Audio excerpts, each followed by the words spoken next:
महाराष्ट्रातील प्रत्येक घटनेवर असणार आहे आमची नजर। शेती, राजकारण, समाजकारण, क्रीडा, मनोरंजन आणि बरंच काही।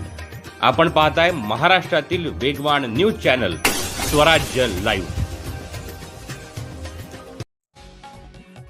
आदिती तटकरेंच्या पालकमंत्री पदाला गोगावलेंचा ब्रेक। महायुतीत शिवसेना राष्ट्रवादीला का देते दे धक्का। रायगड जिल्ह्यात शिवसेना आणि राष्ट्रवादी काँग्रेस पक्ष एकमेकांचे पारंपरिक विरोधक होते।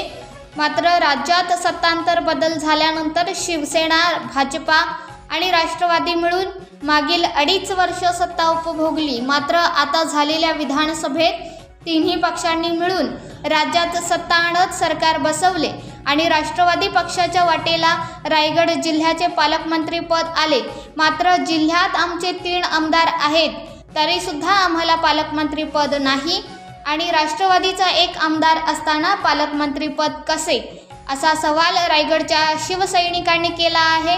कॅबिनेट मंत्री भरतशेठ गोगावले यांनी पालकमंत्री पदावर दावा केला होता। मात्र त्यांची अपेक्षा भंग झाल्याने रायगड जिल्ह्यात शिवसैनिक प्रचंड आक्रमक होत मुंबई गोवा महामार्ग अडवत त्यांनी टायर जाळून आंदोलन केले व जोपर्यंत भरतशेठ गोगावले यांना पालकमंत्री पद मिळत नाही तोपर्यंत हे आंदोलन पुढे चालू राहणार असल्याचे सांगितले। रायगड जिल्ह्यात आदिती तटकरे यांना पालकमंत्री पद दिल्यामुळे शिवसैनिक प्रचंड आक्रमक झाले होते। याची दखल घेत पालकमंत्री पदाला सरकारकडून स्थगिती देण्यात आली आहे।